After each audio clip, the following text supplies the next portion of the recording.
I was thinking about my mom. I miss her. I know we have to leave, but I want to kill him. We have to kill him, okay? Okay.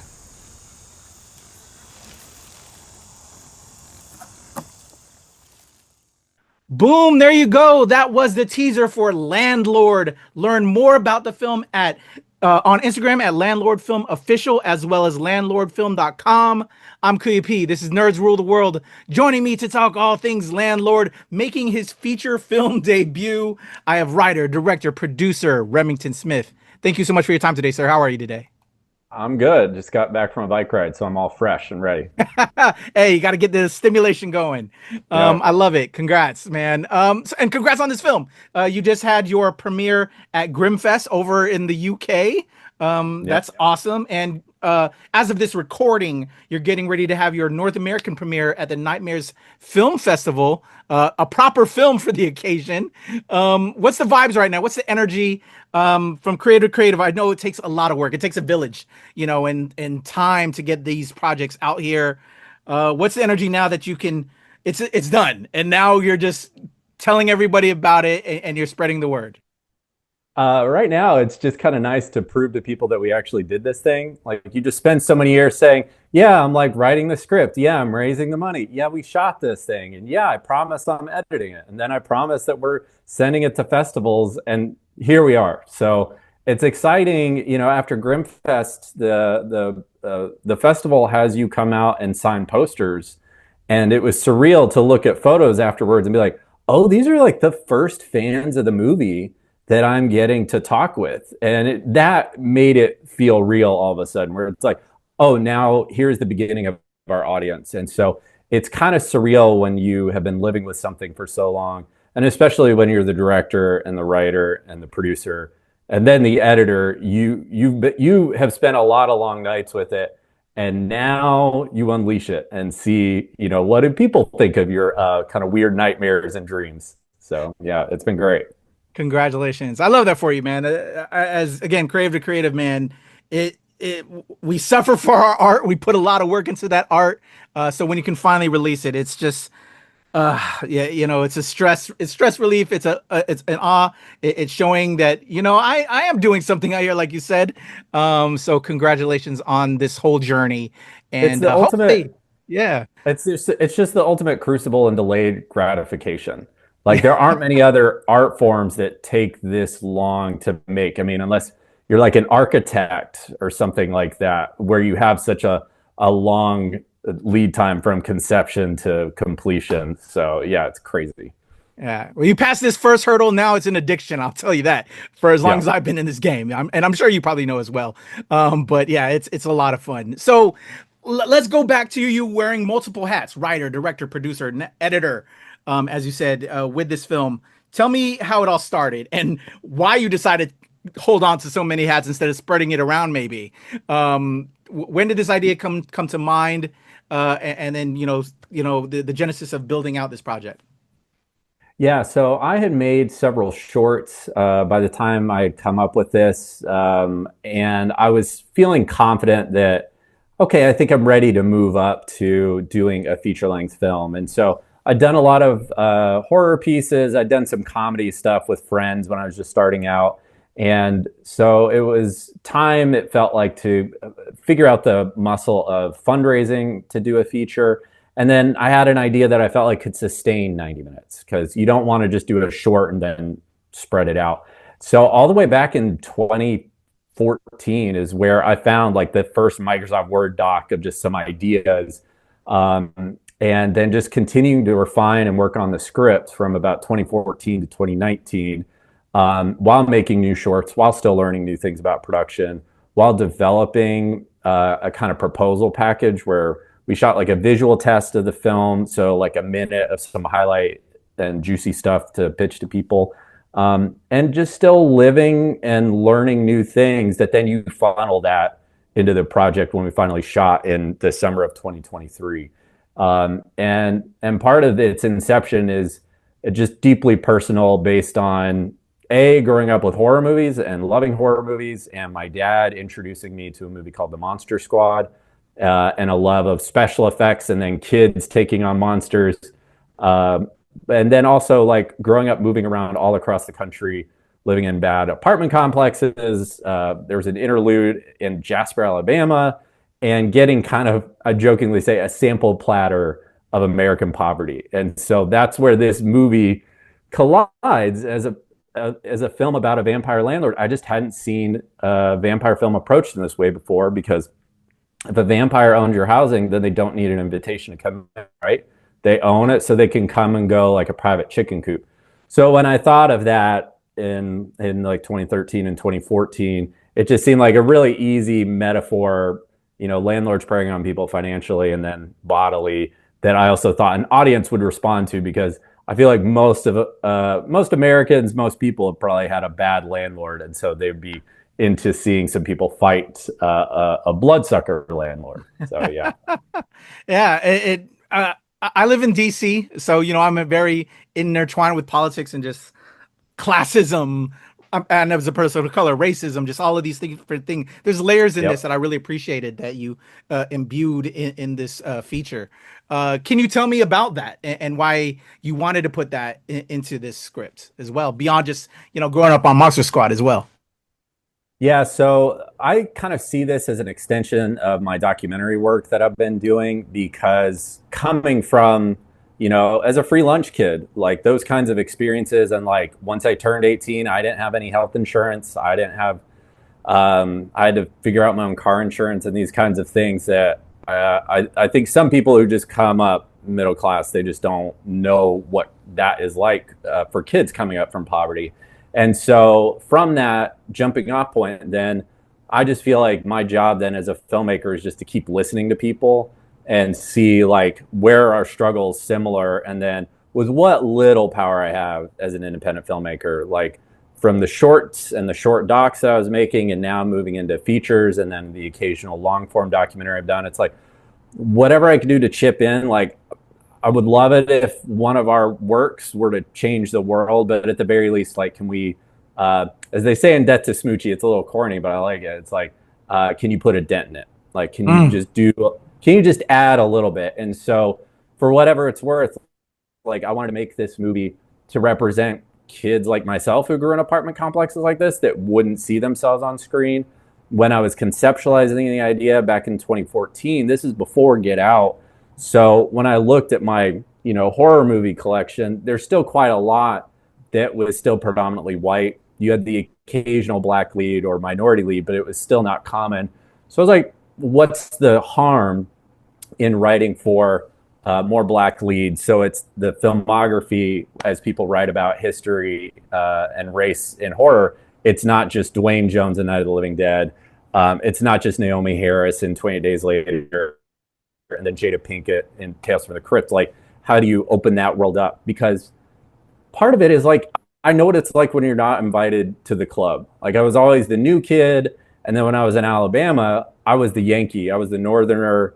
It was not great. And so when you've been on the outside, whatever you could do to make people feel more invited, like that's just what I'm all about. I also teach film production for the same reason, where it's like, I want people to feel like they can do art and make art regardless of their background, compared to like, nobody was telling me to do that when I was a kid. There just wasn't a lot of people around you showing you there's a path forward. So that's where some of the layers are coming in. It's a lot of my own personal experience, and then working in doc, and then working out in the community in this way. But then at the end of the day too, though, I think all movies still just need to be like, is it a good movie?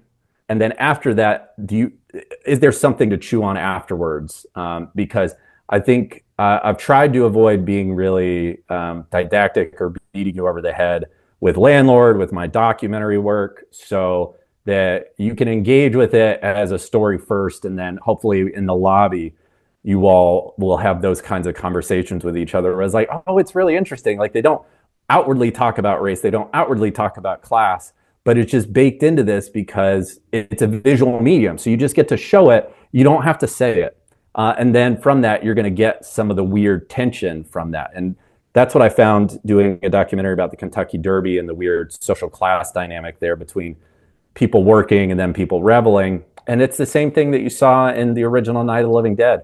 Nobody comments on Dwayne Jones being this lone black man in a white farmhouse in the middle of nowhere in 1968. But you feel that tension when his character slaps a white woman, you know. So how can you show, not tell, was the main thing I was leading with. Oh, definitely. I gotta tell you, I appreciate that.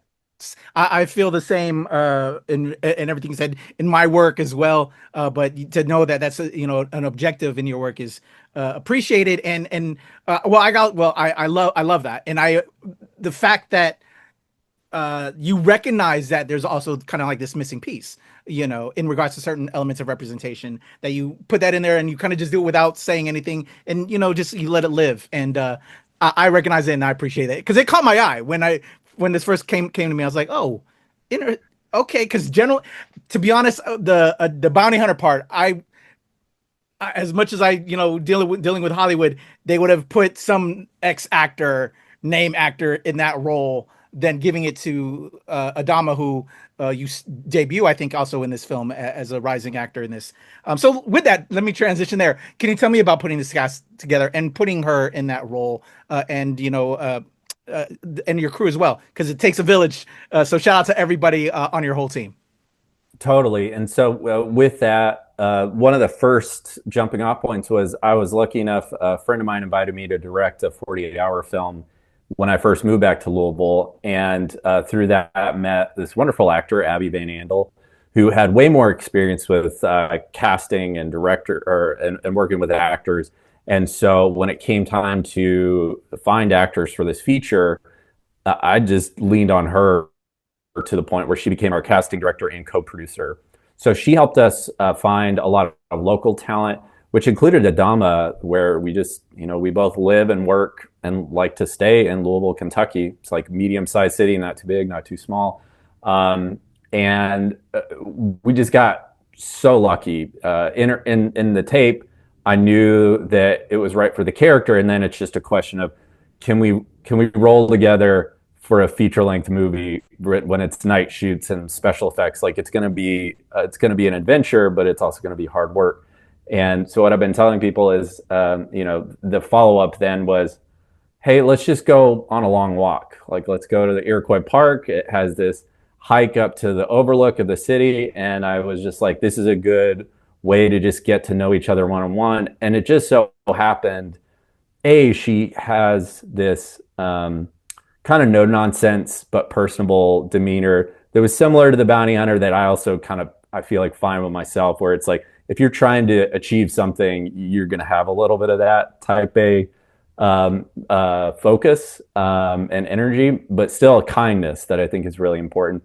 But then also in learning more about her and just talking about where we're coming from and why, you know, I was making the movie, etc. Half of her bio lined up with what I'd already written for the character for myself on the screenwriting front. So I was just like, boom, boom. It was a great walk and talk. She nailed it in the audition, and it was just kismet. And from there, it was then also getting Cohen James Cooper from Memphis, so not too far away, and then William McKinney, who auditioned for John the Vampire and ultimately got it.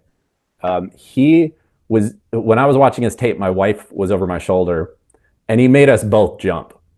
And we were just like, all right, that was it. That was it. Like, I think we need to meet him. I think that was great. He understood that I was going for this kind of uncanny energy off of John, because for me as a writer, there's nothing explicit in the film, but for me as a writer, I felt like he'd been around for a couple of centuries at least. So if he's been around that long, what happens to your humanity? And for me, I was thinking a lot of it has been stripped away. And so then you just get this weird vibe where like something is a little off here. And he really understood that. So then hopefully it feels like there's a dynamic range of different kinds of energies bouncing off of each other in the film, from John, this vampire, and this kind of uncanniness, but then there's like a neediness from Christopher, is familiar, and so that it's interesting to watch for you as a viewer. Love it, love it. And the look and feel of this film. I watch a lot of projects, and I'm sure you know, watching as a creative as well. indie projects. This looks beautiful, man. Shout out to your DP. Nate, Again, you know, also a your local. crew, the audio.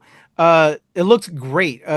Any people we can throw out there some love to? Yes. So Joe Stockton, he did the score. I ran into him at a Halloween party in 2018, and we just stayed in touch, nerding out about scores. So he put a lot of effort into it.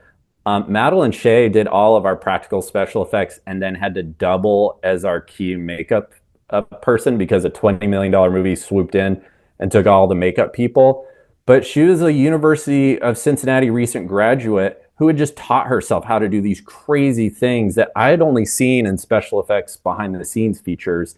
So a lot of the like wound stuff, I mean, she just really nailed, and we got really lucky with that. Our armorer was Ace Mendez, who was the armorer on Eddington, the Joaquin Phoenix movie from earlier this year. So he kept us safe when we were using real blank firing weapons because I wanted to make sure that when we had those kind of gunslinger moments like out of a Western, that you felt it, but we were staying safe. And then I gotta say too to my co-producers who kept me sane, so that even though I was the lead producer, I could just do my work when it came time to shooting. And so Madeline Weiner and then Abby Van Andel, who also was our co-producer. So, and then I was saying over you, but Nate Spicer was our cinematographer, another local that we just got really lucky to land on. And then post 237, they did our color and our dailies. And when we were on set, we were lining up the color with the big references for the movie, which is day stuff. I wanted it to look like Andrew Arnold's fish tank. So that's why it should look very idyllic and lively. Whereas then at night, the stills that I kept pointing to were John Carpenter's The Fog. So how do we make things look really dead and inert to make us feel like the vampire could be here at any point? This is his domain. So then you hopefully feel this subconscious collision between these times of day. So, yeah.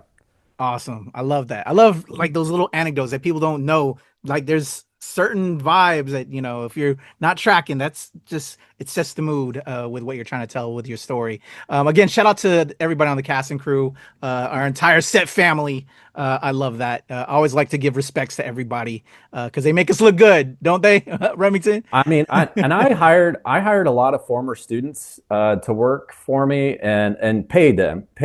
There were no unpaid internships on the shoot because like I couldn't have done that when I was coming up. So like I recruited one of my students to be my first AD because she had the right energy. I knew we kind of got along, and so I wasn't going to go with an experienced person that I didn't know and had a weird energy. I'd rather take somebody I know is going to represent us well and is just going to work their butt off.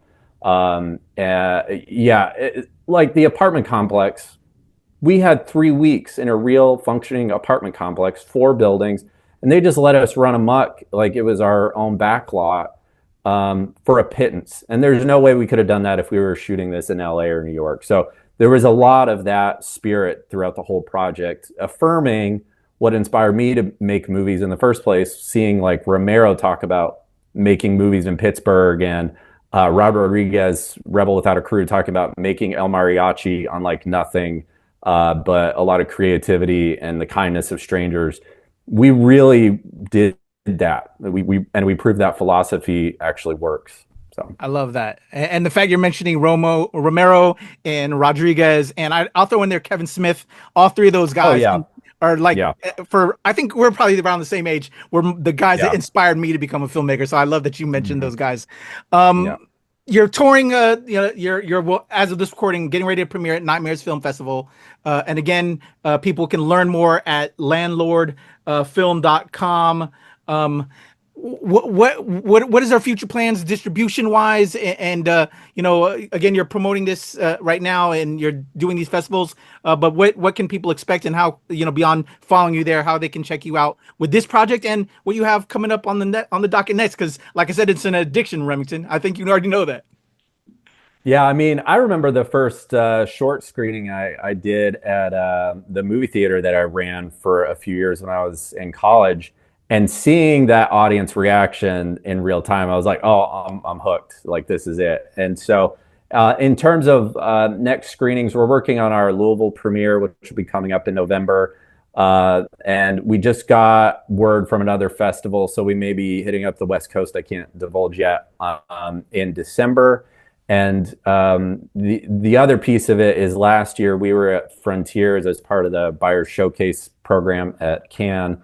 And so I know a lot of those conversations with sales agents and distributors was kind of contingent on, well, what happens on the festival circuit? Come back and talk with us. So once we've done this marketing blitz and kind of show that there's interest here in this new novel concept, after Nightmares, I'll just be following up with a lot of people and being like, so what do you think? And also, we also may hold on to the theatrical rights and just keep touring it ourselves. I know Hundreds of Beavers has done that with great success recently. And for me, that's why we do this. Like, a streaming deal would be great and all, and I know that's an eventuality. Like, one way or another, we'll make it accessible in that way.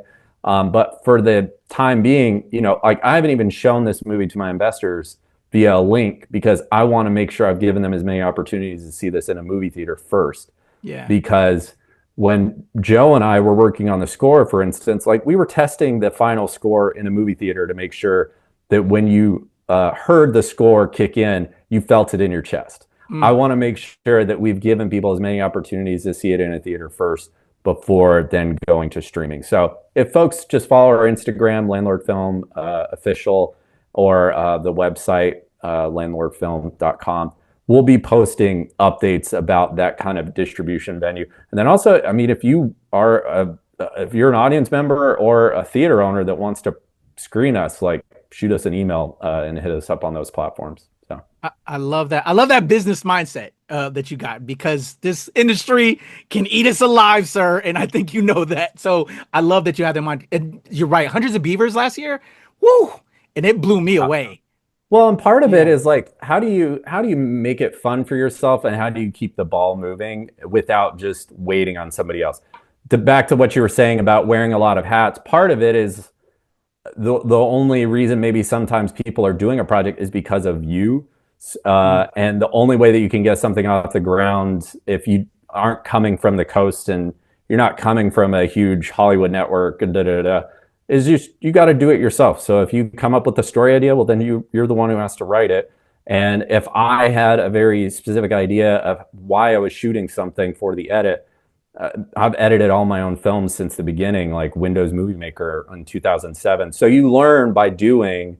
And so that's why I end up wearing all these hats. And so if the whole point is to make sure that it gets in theaters, well, I'll submit to festivals. But then now we're at a stage where it's like, well, also I've screened at a lot of venues over the years. Like, I'll just reach out to them and let's, do we do a 35 millimeter print and, tour it, like, what's fun and interesting to you. So how that's life, and especially filmmaking. It's like, what are the things you could do to make it more fun for yourself? When the business side, it can be a little dull sometimes, and you're like, oh my God, I just want to have a camera in my hand again. So, yeah. I love that energy, man. That's why my hat says "Make History Now." Let's do it right now. Don't wait for nobody. Don't wait. Create your own waiting. lane. Yeah, it's like, workshop the hell out of your script, and then do work in progress screenings on the edit to make sure it's landing the way you want it to. But keep going and just don't wait for permission. No one's going to come out of nowhere. Someone's not going to come out of nowhere and just give you $1 million and say, yes, you could go make your movie. It's like, start eating the elephant and make your movie. Make a lot of shorts. Once you feel like you're getting bored of that, like, you've got it, then it's time to challenge yourself and do a feature, and just, like, keep chasing what's interesting to you and what's a new challenge that is going to teach you more. Because that's the other piece of this. I feel like the older I get, the more I can feel the world and then yourself wanting to ossify. It's like, oh, I just know everything, and and it's like, how do you keep yourself young? How do you keep yourself curious? Filmmaking is a really good pretense to make a lot of new friends, where you just have a camera with you and you're like, hey, I was just looking at your church and I was wondering if we could have this shootout on your lawn. You think that would be okay? It's just a good way to have that reason to go bother new people and explore the world. So whatever it is, whether it's cooking, starting a new business, if it's filmmaking, I think we need to find those things that keep us alive and kind of keep us curious and youthful. So. Yeah. Completely agree, Remington. I love that. One last question for you, sir. And this is for those people that have already seen this film. And by the time this drops, when they see it at Nightmares Film Festival, I know they're going to ask this question because it's a question I have after I watched this film. I know what you're going to ask. Go ahead. What is it? What's up with Landlord 2? When are we going to play in this playground again? Because these characters can still, this world, you know, there's something in there. There's still some richness in there that we can mine, you know? I think it's over, and I think if you rewatch, I think I did close it, but I'm not super clear on the ending. But I put the puzzle pieces. They're there. Even on set, people were asking about the ending, and I was like, I'm not gonna put my thumb on the scale. But what I will say is, I do think if somebody wanted to write something in the world or talk about one of the characters as a graphic novel, I could see that would be interesting. Especially just based on the character bio that I've written for some of the people. You know, if somebody were going to offer me some money to do a graphic novel to help sustain the next project, sure. But that's for me. This is open and shut. You know, I feel like I told the story I wanted to tell with this. So okay, I could just, you know, as a fellow creative, I could see where we could go, but I also could see. You mentioned graphic novel. I think that would be perfect. I came from comics as well as, you know, dabble with film. I would also love to see a prequel graphic novel with the bounty hunter before she came to the town and got the assignment, John, you know, or John too. Like, I think a prequel about like how was John turned, but I think that would be a period piece, you know, and which would then lend itself to a graphic novel if you to avoid production costs. I feel that, and I recognize that, sir. Remington, thank you so much for your time, man. I appreciate it. Congratulations on this project. I hope we get to see more from you. This was very promising in a lot of ways, checking out this film. Everybody, check out landlordfilm.com to learn more, as well as Instagram and Facebook at Landlord Film Official. That is the amazing writer, director, producer, Remington Smith. Hopefully not his last time on the NRW, because I'd love to have him back. I'm Kuya P. Nerds rule the world. All right, sir, there's a cut, man.